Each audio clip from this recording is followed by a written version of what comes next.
we'll use these kids. You know, we'll give them a few bucks. You know, if we have a beef with somebody, we'll send them, squash the beef, you know, and then after a few years, these kids got smart. They said, we're doing all the work. We're doing all the dirty, hard, nasty work. We're carrying the guns, and these old guys, you know, their days come. And when they realized that, and they said, you know, here we are, there was no turning back. Lucky Boys Podcast. Those stories don't get told. Like, that's the dark side of gangs. Like, the surrounding people who get hurt, you know, the community gets hurt. Well, they say that gangs usually prey on people in their own communities. Did you find that to be true? Oh, absolutely, man.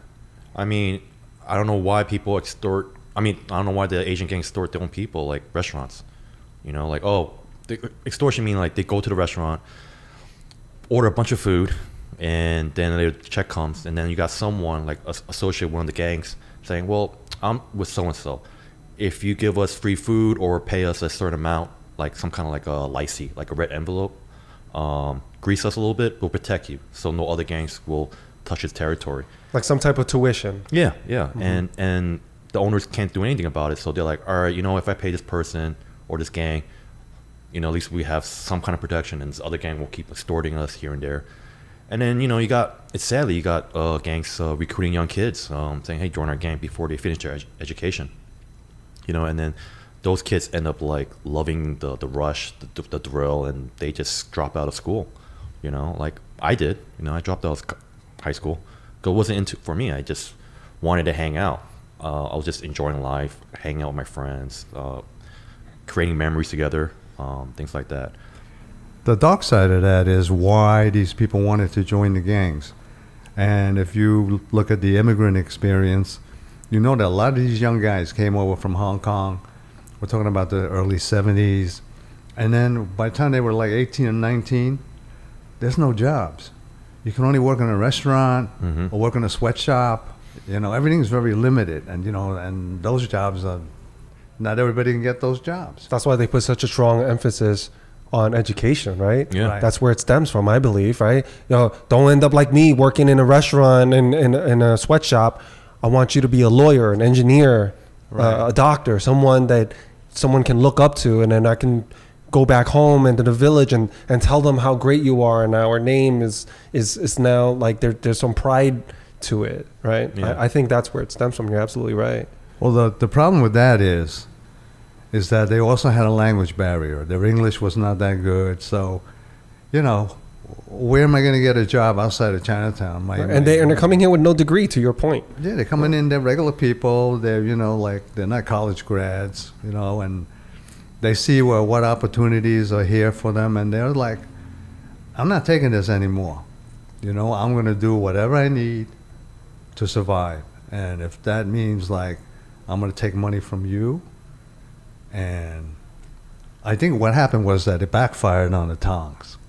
They said, well, we got these young kids, you know, let's let them, we use them for all the dirty work, you know, we'll get the 14-year-old, 15-year-old, let them carry the guns, you know, because the law is not going to prosecute them, you know, and we'll use these kids, you know, we'll give them a few bucks, you know, if we have a beef with somebody, we'll send them, squash the beef, you know, and then after a few years, these kids got smart.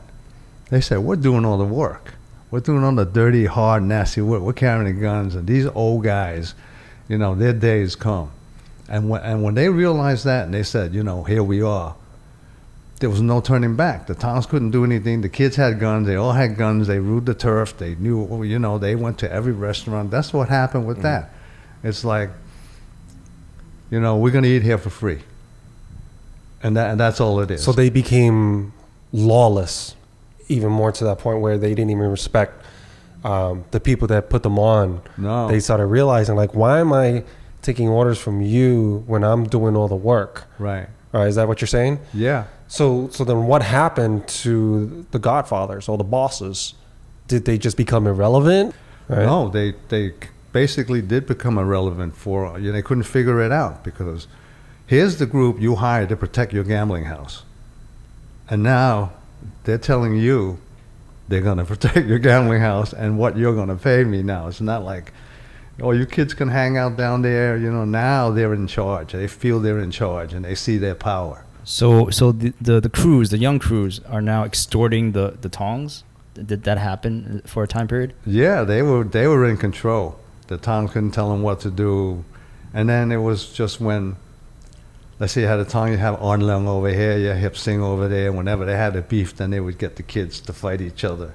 And after a while, they got smart with that too. They're like, why are we fighting these guys? So you stay on Pell Street, you run your gambling houses. We stay on my street, that's our turf. You know? And that's when it really got, other crews came in and said, well, we want a piece of it too. You know, and this guy, oh, you know, okay, my crew, we got 6 guys, we're going to take this, you're going to take that. And that's what it all, you know, people start fighting all over the place. Over that, people got cut up and shot and stuff. And the losers would be like, well, we can't hang around here no more. We better go to Queens.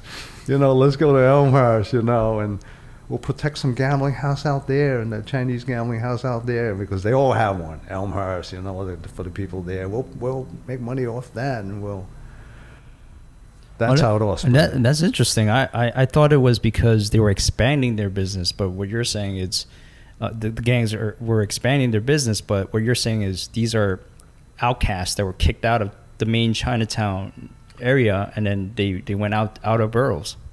Basically, that's what happened with the Ghost Shadows. Yeah. Lucky Boys Podcast.